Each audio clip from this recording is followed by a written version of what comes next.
Bonjour mesdames et messieurs, nous sommes là pour parler de changement fondamental. Changement fondamental qui a pris l'option de changer la mentalité du Congolais. La mentalité du Congolais. Et pour ces premiers numéros, nous avons reçu notre invité, le pasteur Eric Paco. Je ne vais pas trop m'étaler pour le présenter, je lui laisse le soin de le faire lui-même. Bonjour pasteur. Bonjour monsieur Primonzela. Pasteur, est-ce que vous pouvez vous présenter à nos téléspectateurs pour pouvoir vous découvrir? Merci monsieur Primo, je suis le pasteur Eric Paco, je suis visionnaire du ministère chrétien autour du trône. Nous avons notre vision, c'est imposer le trône de Dieu dans des familles, imposer le trône de Dieu dans le pays, dans les nations. Voilà, nous nous réunissons chaque mercredi de 0h à 3h du matin dans la veillée, chaque samedi de 9h à 12h et chaque dimanche de 7h à 9h dans la salle de fête de l'hôtel Empreinte, 6 avenue Madouda, 1 Abus, dans la commune de Bandalungwa. Merci. Le pasteur s'est présenté et pasteur, nous allons entrer dans le vif de notre sujet puisque nous parlons de changement fondamental, de changement de la mentalité du Congolais. Nous allons partir d'un constat. Vous êtes homme de Dieu, vous êtes en contact régulier avec la population. Quel est le constat de la société congolaise en général et de la société quinoise en particulier aujourd'hui? Bon, le constat que j'ai fait, surtout au niveau de notre capitale, c'est que j'ai remarqué il y a un problème de loi, il y a un problème de principe. Beaucoup de gens aujourd'hui dans notre ville considèrent d'autres péchés comme quelque chose de normal. Vous allez trouver par exemple dans l'église, quelqu'un peut se permettre d'aller voler dans la caisse de l'État, voler au niveau du travail et venir donner l'offrande. La corruption par exemple, quelque chose qui n'est pas bon, qui n'est pas autorisé par la Bible, ni par les lois de la République. Et vous allez voir que c'est quelque chose qui devient maintenant monnaie courante et c'est tout le monde qui l'applique. Même au niveau de l'église, tu veux voir le pasteur, bon, on te demande avant que tu voies le pasteur, voilà le principe, il faut que tu donnes l'argent, ou soit il faut que je sorte avec toi, ma soeur, avant que tu voies le pasteur et tout. Donc c'est quelque chose que j'ai remarqué, les lois ne sont pas inscrites dans les têtes des gens, les lois ne sont pas inscrites dans le cœur des gens. Donc nous assistons à une société où les anti-valeurs se sont érigées en valeurs. Nous n'avons plus de repères, nous n'avons plus de références. Mais dans un premier temps, comment appliquer ces lois? Comment rendre ces lois applicables? Comment donner de la valeur à ces lois? Oui, oui. Bon, au fait... Si on doit se référer par exemple à vous qui êtes homme de Dieu, bibliquement parlant, comment ces sociétés-là s'étaient construites quand on a constaté qu'il y a un désordre social par exemple? Au fait, nous aujourd'hui, bon, nous sommes église de réveil. Nous devons comprendre aussi que l'église de réveil a commencé son expansion il n'y a pas longtemps à travers le pays. Parce que notre base sur le Saint-Esprit, et c'est le Saint-Esprit qui la Bible dit que c'est le Saint-Esprit qui nous convainc du péché. Il y a un problème au niveau de conscience aujourd'hui. Donc, quelqu'un qui n'a pas le Saint-Esprit, c'est très difficile pour qu'il comprenne qu'il est dans le péché.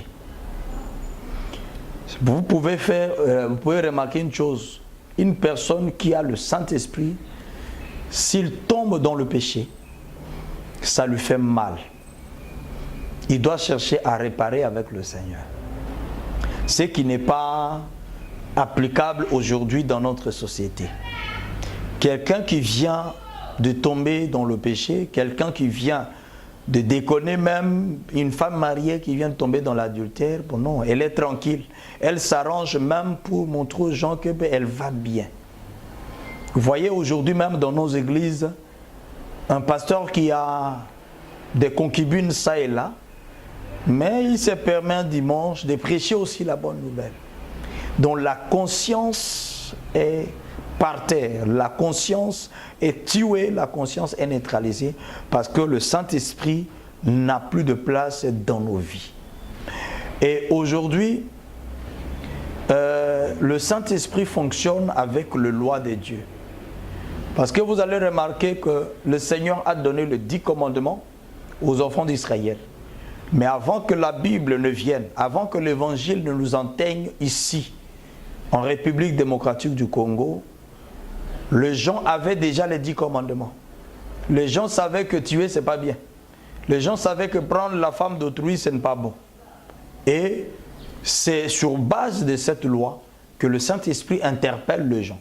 Alors, aujourd'hui, qu'est-ce qui pousse les gens de pouvoir demeurer dans le péché, dans l'immoralité? C'est que toi et moi, nous sommes là. Je t'ai vu, tu es sorti avec une femme d'autrui, tu es venu, tu as prêché. Tu as prêché la bonne nouvelle, tu étais aussi si maîtrisé, tu étais tranquille, tu as parlé de la part du Seigneur. Et moi, je vais te poser la question. Parce que lorsque j'étais tombé dans le péché, le Saint-Esprit m'avait vraiment neutralisé, le Saint-Esprit m'avait dérangé. Je vais te poser la question, mais comment tu fais? Moi, quand je tombe, je n'ai pas la paix et tout ça. Tu me diras que non, il faut surmonter ça, tu vois, et tout. Et ce sont des choses qui ont détruit aujourd'hui notre société. Parce que les gens qui nous ont précédés, les gens qui ont géré avant nous, malheureusement, pour le peuple congolais, on a connu des gens qui ont considéré la caisse de l'État comme leur propre argent. On pouvait puiser dans la caisse de l'État pour construire des maisons aux concubines. On pouvait puiser dans la caisse de l'État pour faire de la folie, acheter des voitures, acheter des maisons et tout ça. Les enfants ont grandi dans tout cela. Les enfants ont vu leur papa faire ça. Ceux-là qui ont fini l'université ont vu les aînés en train de faire la politique de cette manière-là. Et ils ont vu, pour eux, c'est comme une expérience professionnelle. L'aîné faisait ça, il couvrait avec tel document et tout. Et vous allez voir qu'il y a une intelligence qui est développée au niveau de notre société, qu'il ne faut pas manger seul. Donc quand je vole, je viens avec le présent auprès de mon chef. Du chef, na retira kini nouana et tout ça. Et voilà. Votre part. Votre part. Vous voyez la voiture là, ça c'est pour madame. Et ça c'est votre enveloppe. Et ça c'est Bukwa Lopango. J'ai acheté ça, c'est à Limité. Vous pouvez aussi voir, voilà les photos. Donc déjà, on prépare le chef avec tout ça. Le chef se réveille un bon matin. Il voit tout ça qu'il n'a jamais eu. Et certainement, le chef pourra poser la question à sa femme. Il dit que, mais madame, voilà un peu ce qui m'arrive là au niveau du boulot. Je ne comprends pas, on m'a amené ça. Bukwa Lopango, on m'a amené ça. La voiture, Jeep. Alors, si madame aussi n'a pas le Saint-Esprit, va dire à son mari, mais il y a un Zazoba. Tu veux vraiment abandonner ça? Au moins, toi-même, tu sais. Et on va commencer à donner l'exemple. Tu vois, telle personne-là, il était ministre. Maintenant, il n'a plus de parcelle. Mais on va se moquer de toi.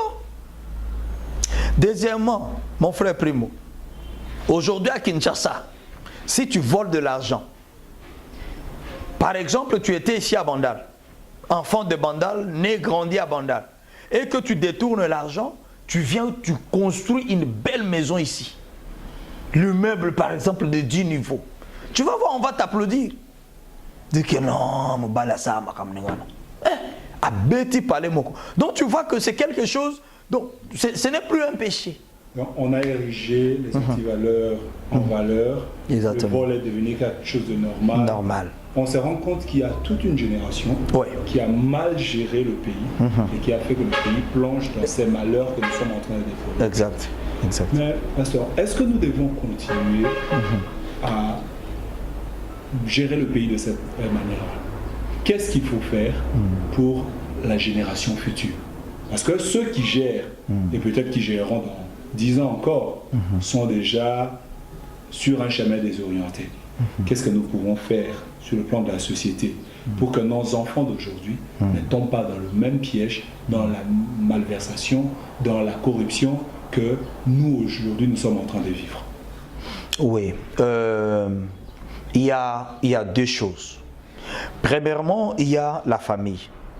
Deuxièmement, il y a l'école. Et troisièmement, il y a la société, là où l'homme travaille. La société où se trouve également l'Église. Exactement. Alors, vous pouvez réussir au niveau de la maison, vous dites, j'ai bien éduqué mes enfants. Mais il faut faire très attention. Si au niveau de l'école, il n'y a pas une bonne formation, s'il n'y a pas de professeurs, des enseignants honnêtes, ils vont affecter les enfants, ils vont injecter des virus dans le chef des enfants et vous allez vous retrouver en face de l'éducation que vous n'aviez pas donnée à vos enfants. Allons-y, Molo. Quelle est la description de la famille actuelle au niveau de la République démocratique du Congo? Vous qui êtes homme de Dieu, vous qui rencontrez ce que je peux appeler des patients, les fidèles de l'Église qui viennent avec leurs plaintes quotidiennes. Qu'est-ce qu'ils vous disent? Qu'est-ce que vous constatez? Le Congolais, il vit comment dans sa famille? Quel est le constat? L'état des enfants, des parents, de la femme, il est comment? Premièrement, il y a la misère, la pauvreté. C'est ce que nous sommes en train de vivre aujourd'hui dans notre pays. La pauvreté. Je pense que si tu te rappelles, à un certain moment, il y a, je ne sais pas si ça existe jusqu'aujourd'hui, où on mange par, comment dirais-je, tour. Par délestage. Exactement. Aujourd'hui, c'est les enfants, ou soit c'est les filles qui ont droit à la nourriture. Demain, c'est les garçons qui ont droit à la nourriture. Le lendemain, c'est les parents. Mais je pense que cela a changé de connotation parce qu'aujourd'hui, maintenant, c'est chacun pour soi. Maintenant, ce n'est plus le parent qui nourrit la maison, mais c'est chacun qui essaye de se nourrir soi-même. On assiste à un égoïsme familial. Égoïsme, ce n'est pas vraiment ça, mais on dit seulement, les gens vivent comme le serpent. Donc, quand vous sortez de votre carapace, et c'est tout, vous allez, débrouillez-vous. Vous rencontrez des problèmes, vous mourrez, c'est votre problème. Nous, parents, on a fait notre part, vous avez la vie sauve, débrouillez-vous. Donc, aujourd'hui, dans notre société, chaque enfant se débrouille. Raison pour laquelle, si vous sillonnez aujourd'hui dans notre ville, vous allez trouver les enfants de 3 ans, 4 ans, 5 ans, en train de chercher des graviers pour aller vendre. Si vous sillonnez, vous allez voir nos petits, les ambulants, qui font de cirage. Ce sont des enfants de 5 ans, 6 ans, 7 ans, 8 ans. Qu'est-ce que ces enfants-là font? Ces enfants-là se débrouillent, économisent, pour que peut-être demain, ils commencent les études. Il y a des enfants qui aujourd'hui chôment. Il a chômé cette année pour essayer un peu d'économiser, pour pouvoir intégrer l'école demain. Ce sont des réalités que nous sommes en train de vivre. Vous allez voir un parent, cette année, il a payé les études pour 2 enfants. Les 2 autres, il dit, je n'ai pas assez de moyens, vous allez temporiser. Donc cette année, ces 2 enfants étudient. L'année prochaine, ces 2 enfants vont chômer et les 2 autres vont aussi étudier. Donc on assiste à un délestage même au niveau de l'accès à l'enseignement. Tous les enfants que vous voyez aujourd'hui qui n'ont pas fait l'école, c'est parce qu'ils n'ont pas eu les appuis. Les gens ne les ont pas soutenus. Malheureusement que dans notre constitution, il est clairement écrit que les enseignements au niveau maternel, primaire, secondaire sont gratuits. Chaque jour, nous sommes en contact avec la famille. Nous sommes en contact avec des problèmes et difficultés que les familles traversent. Par exemple, vous pouvez trouver le problème d'hébergement. C'est aussi un problème que les gens n'en parlent pas. Les gens dorment dans de mauvaises conditions. Je vais vous donner un témoignage, c'est juste l'avant-hier. un de mes travailleurs, de mes enfants spirituels, le Seigneur l'a béni, le Seigneur l'a donné un travail. Et il arrive au niveau du travail, il était en train de somnoler. On lui pose la question, mais pourquoi tu es en train de somnoler? Parce qu'il y a des caméras de surveillance un peu partout. Il dit, chef, nous passons la nuit au salon, nous sommes entassés là-bas et tout. Et des fois, les gens sont en train de regarder la télé, nous devons attendre. S'il y a des films qui doivent aller jusqu'à 2 h du matin, nous devons attendre. Et voilà pourquoi j'étais en train de somnoler. En dehors de la situation familiale, l'état de l'enseignement aujourd'hui, il est comment? L'enseignement aujourd'hui est synonyme d'errance sociale. Ah, donc il faut appartenir à un certain degré social pour pouvoir accéder à un enseignement correct. De qualité. Donc aujourd'hui dans notre pays, pour que votre enfant ait accès à une bonne éducation au niveau de l'école, il vous faut un grand moyen. D'où automatiquement les petits peuples est sacrifié. D'où automatiquement il n'y a pas moyen que vous puissiez sortir un enfant qui se débrouille bien, parce que ce sont des victimes, les enfants. Les enfants n'ont pas de problème. C'est comme je disais tantôt, nous, dans notre maison, on ne nous a pas éduqués avec le français. Nous, on parlait Mbandi. On ne nous a pas éduqués avec le français. Si aujourd'hui nous pouvons parler le français, c'est parce qu'on a eu une certaine base au niveau de l'école. L'école nous a bien formés. Et à l'époque, on a commencé l'école dans les années 80 et tout. Là, la société zaïroise à l'époque était encore organisée. À l'époque, les gens quittaient le pays à travers l'Afrique et tout ça, venaient en République démocratique du Congo pour des enseignements de qualité. Raison pour laquelle aujourd'hui. Mais aujourd'hui, qu'est-ce que nous remarquons? Nous remarquons que ce niveau des enseignements a baissé. Pourquoi? Le social. Le social des enseignants qui doivent transmettre des connaissances à nos enfants. Donc, il y a un autre aspect. Ouais. L'enfant doit avoir accès à l'enseignement. Ouais. Mais il faut retenir également que l'enseignant qui transmet les connaissances à l'enfant doit être soutenu. Exactement. Et c'est de cela que vous parlez. Exactement. L'état de l'enseignant aujourd'hui, pasteur. Je vais vous faire rire, Papa Primo. L'enseignant est rabaissé à aller chercher de pain dans les sacs de l'élève. Pourquoi? C'est parce que l'enseignant n'est pas bien entretenu, l'enseignant n'est pas bien payé, l'enseignant ne mange pas bien, l'enseignant ne s'habille pas bien. Alors comment voulez-vous que l'enseignant puisse communiquer de l'intelligence à un enfant qui est peut-être bien nourri? Vous allez vous rappeler, peut-être, je ne sais pas si tu as vécu ça, il y a des enfants qui s'habillent bien que les professeurs, ils sont fous, ils ne peuvent pas respecter l'enseignant. Donc l'enseignant n'est plus respecté, et c'est ce qui fait que l'enfant n'a plus la connaissance qu'il lui faut, parce que l'enseignant doit être entretenu pour pouvoir lui transmettre les connaissances requises. Ça plonge maintenant la société dans quelle situation? Nous assistons à la corruption, nous assistons à des vols, quelqu'un qui vole, quelqu'un qui corrompt. C'est quoi sa situation? C'est quoi les conséquences qui lui parviennent? Le problème, c'est que la Bible dit « L'homme moissonnera que ce qu'il aura sémé ». C'est une loi, c'est dans l'alliance que le Seigneur a conclu avec Noé. Il a dit à Noé, parce que Noé avait eu cette initiative de bâtir l'autel pour le Seigneur après le déluge. Et le Seigneur lui dira, tant que cette terre existera, la loi de la semaille et de la moisson ne passera jamais. Cela veut dire que c'est que l'homme est en train de s'aimer, il le moissonnera. Le problème, c'est que les gens doivent se poser la question. Avec quoi tu nourris ta maison? Avec quel argent? Avec quelle nourriture? C'est bien bon, tu te dis, moi je suis responsable, j'amène quelques trucs dans la maison. Mon fils, ma femme m'avait demandé telle chose, je pars voler dans la caisse de l'État. Je pars voler dans l'entreprise. Parce que peut-être, je vous rassure, que je vous informe, qu'il y a d'autres personnes qui volent même de l'argent pour aller se faire voir dans des églises.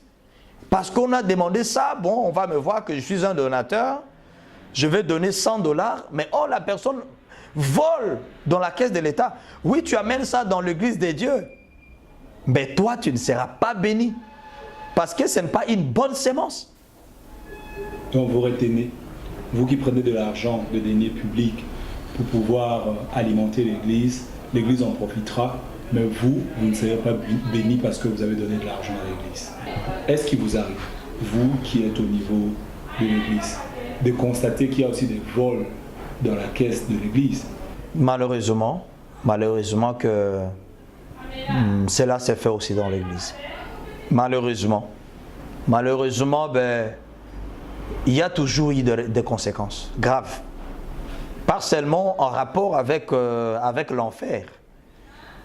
Même ici-bas, il y a des conséquences graves qui arrivent aux personnes qui volent de l'argent dans les paniers, dans l'église des dieux.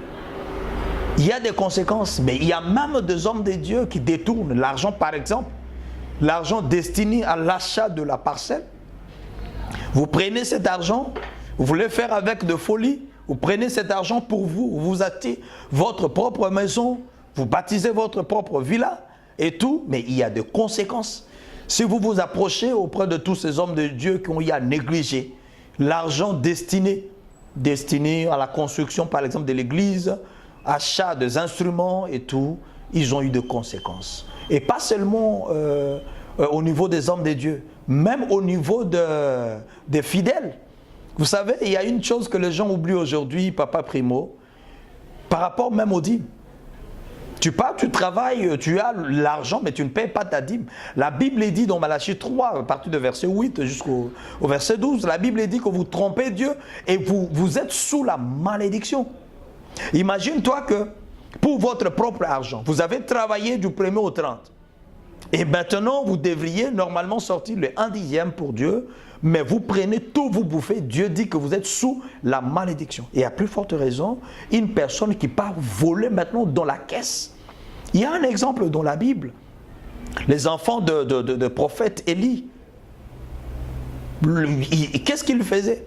L'offrande qui était destinée à Dieu, parce qu'il fallait d'abord brûler l'offrande avant de prendre une partie pour soi, pour le sacrificateur. Mais eux prenaient avant que cela soit brûlé. Et ils étaient morts d'une manière terrible. Et après leur père, cet acte-là était tombé sur le prophète Élie. Dieu a dit, puisque tu n'as pas su contrôler tes enfants, c'est fini, je viens ôter la sacrificature. C'est comme ça que le prophète Samuel a succédé au prophète Élie. Le pasteur l'a dit pour les hommes de Dieu, mais je pense que nous devons étendre cela au niveau de tous les Congolais, parce que nous parlons de changement de mentalité. Vous devez cesser de prendre le denier public comme si c'était votre poche. Parce qu'une fois que vous le faites, les conséquences sont réelles. Vous allez vous retrouver dans des situations où autour de vous, il y a des choses qui se passent et que vous ne comprendriez peut-être qu'à la fin de votre vie. Qu'est-ce qu'il faut faire pour arrêter cette hémorragie-là? Comment on peut se retrouver dans une société où tout le monde est devenu corrompu, tout le monde est devenu voleur, tout le monde érige les antivaleurs en valeurs, tout le monde trouve son compte dans ce qui est mal fait. Comment trouver solution à ça? Ouais, il y a que la justice. Il n'y a que la justice qui peut redresser les choses. Dans un premier temps, je pense que premièrement on avait parlé de la base, donc les enseignements, les encadrements, l'éducation et tout. Mais il y a aussi la justice. Vous savez, aujourd'hui, nous, enfants de Dieu, nous nous référons à la Bible, aux lois que le Seigneur nous a instituées. Nous savons que connaître une femme avant le mariage, c'est de l'impudicité. Malheureusement pour d'autres, ce n'est pas le péché parce que Nazalakana moko yangai. tu es dans le péché parce que tu vis dans l'impudicité. Et si cette loi-là doit rester dans les têtes, vous savez, même dans les maisons, quand vous avez un peu de fouet, un peu de punition pour les enfants, vous mettez votre Bible ici, votre stylo ici, l'enfant vient, il le déplace. Quand vous venez, qui a déplacé ça? Oh non, c'était... Tu donnes des punitions, ou soit tu mets un peu de fouet, demain cet enfant-là ne va pas le faire. Parce que cela sera gravé dans sa tête. Quand tu cries sur l'enfant, je ne veux pas de vol, je ne veux pas de mensonge, même si tu n'es pas là, là où l'enfant sera, non, ça va commencer à crier, continuer à crier dans sa tête, papa ne veut pas de ça. Même lorsqu'ils seront entre eux les enfants, l'autre va reprocher son frère pour dire que papa n'aime pas ça, maman n'aime pas ça. Vous voyez que ce sont des lois, c'est la justice qui doit réguler tout ça. Ce n'est pas pour rien que nous avons des prisons. Quand quelqu'un fait du mal, on l'emprisonne, on le punit. Et cela essaye un peu d'arranger. Même dans nos prisons, on parle de centres de rééducation. Pourquoi on parle de centres de rééducation, des centres pénitentiaires? Pourquoi on parle de ça? C'est parce que, avec ça, les gens ont eu l'expérience que quand on applique la loi, quand on est rigoureux, quand on est strict dans l'application des textes, dans l'application de nos lois, les lois qui nous régissent, là, il y a de l'ordre, même dans nos églises. Dans votre église, s'il n'y a pas le règlement intérieur, si dans votre église, il n'y a pas le statut, vous ne saurez pas encadrer les gens. Parce que les serviteurs qui viennent travailler dans votre église doivent avoir connaissance de ce qui vous unissent, de ce qui vous régit. Que ici, dans notre vision, voilà comment nous marchons. Ici, dans notre vision, par exemple, vous trouverez dans d'autres églises, si vous n'avez pas de foulard, vous n'entrez pas ici. Si vous entrez sans foulard, on vous fait sortir. Et demain, vous ne viendrez pas sans foulard parce que hier, on vous avait expulsé du culte. C'est ce qui doit se faire aujourd'hui dans notre société. Le jour où, dans notre société, comme je venais de dire tantôt, que moi je suis le fils d'un enseignant, nous, on nous traitait durement, plus que tout le monde. Mais notre papa était le directeur de l'école. Donc on peut se dire que c'est révolu. Cette époque-là où les directeurs ou les enseignants étaient plus sévères avec leurs propres enfants qu'avec ceux d'autres. Le pasteur l'a dit, pour que nous trouvions solution à ces problèmes que nous avons évoqués, nous devons ériger la justice comme notre modèle. Sans justice, nous ne pouvons parvenir à rien. Nous allons laisser le pasteur conclure, mais avant qu'il ne conclue, nous ferons une descente sur le terrain. Parce que chez nous, ce changement fondamental, ce n'est pas seulement prêché par la parole, mais aussi par l'exemple. Parce que nous voulons des gens qui peuvent nous servir de modèle. Salut, je m'appelle Fleur Makwala, je suis fidèle de l'église ou ministère chrétien autour du trône. C'est un homme de Dieu. Je ne peux pas dire qu'il est très particulier, mais c'est un homme aussi hors du commun par rapport à ses points de vue, par rapport à sa façon de voir les choses, par rapport à sa façon de marcher et même nous conduire, nous, ses fidèles. Et c'est ce qui a fait que jusqu'aujourd'hui, nous sommes toujours là, près de lui, parce que nous avons vu vraiment le trace d'un homme de Dieu digne de cette personnalité. C'est un homme crédible et sa crédibilité nous a tous rassurés de rester encore près de lui pour faire marche ensemble. Au fait, le pasteur Eric Paco, ce que je connais d'emblée de lui, c'est que c'est un serviteur de Dieu. En fait, si vous voulez bien, je n'ai pas trop d'informations négatives les concernant par rapport à la prestation de son service. Il a un langage, notamment, il a aussi un don de la prophétie, la guérison.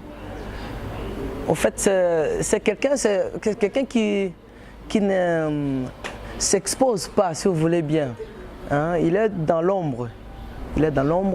C'est comme un héros dans l'ombre. La conclusion que je voulais donner, c'est juste le respect de texte, le respect de principes. Je donne un exemple pour mon fils aîné. Mon fils aîné est maintenant en 5e des humanités. Mais à chaque fois qu'il avait de 50 et quelques % et tout, je lui disais, tu vas reprendre. J'ai été acculé au niveau de la famille. Mais pourquoi tu bloques l'enfant? Je dis non. Les diplômes ne travaillent pas. Ce sont des valeurs, les valeurs qui sont ancrées dans la personne qui va faire de lui quelqu'un dans la société. Et je vous dis que mon fils a repris la 3e année. Il a repris la 4e année. Il est maintenant en 5e année. Ses collègues sont maintenant au niveau de G1, G2 et tout. Mais quand il vous écrit le français, il écrit correctement le français. Quand il vous parle le français, il parle correctement le français. Plus que ceux-là qui sont diplômés aujourd'hui, qui sont au niveau de l'université. Tout ça, c'est le résultat de respecter le principe qu'avant que l'enfant ne passe dans une classe supérieure, il doit assimiler. Parce que ce n'est pas pour rien qu'on lui avait donné tout ce coup. Donc, et deuxièmement, pour conclure, en 2009, j'avais eu à passer, j'ai délivré 3 frères, ils étaient Koulouna. Je les ai évangélisés, je les avais trouvés en train de prendre des chambres, je les ai amenés à l'église, on les avait délivrés et je vous dis, après on les avait enseignés, après ils étaient baptisés. Et mon frère, aujourd'hui, l'un est au Canada. Ce groupe-là de Koulouna qui est vrai dans ce secteur-là, ils ne sont plus. Ils sont allés évangéliser leurs frères qui étaient dans le Koulouna. Ils ne sont plus dans les chambres, ils ne sont plus dans... Je voulais seulement conclure et dire aux enfants de Dieu, le changement, c'est le respect de texte. On ne peut pas passer au changement d'emblée comme ça, parce que j'ai suivi beaucoup de gens dire que voilà, ça peut commencer par toi, ça peut commencer par toi. Non. La société a été toujours dirigée par des leaders. Si nous avons des leaders qui savent respecter le texte, qui savent respecter les lois de la République, ou soit respecter la parole de Dieu, les peuples suivront.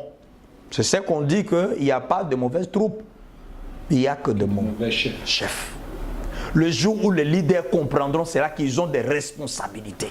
Ce n'est pas pour rien qu'ils étaient élevés, c'est pour encadrer la masse.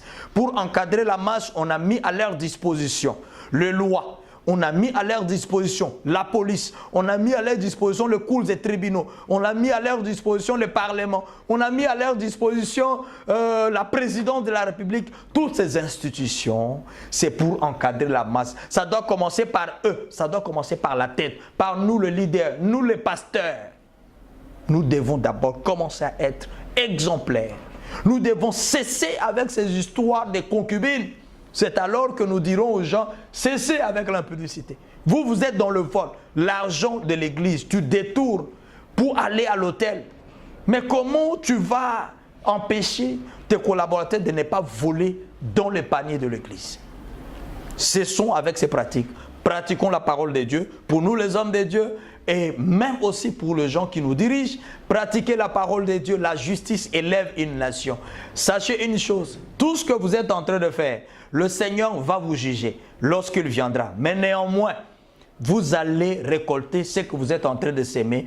Et l'argent sale que vous amenez à la maison sont des poisons que vous amenez dans votre maison. Vous qui volez pour amener l'argent dans l'église, vous ne serez pas bénis. La conséquence va vous atteindre parce que nous avons un juste juge qui est Jésus. Il est impartial. Quand il juge dans la vérité, dans la droiture.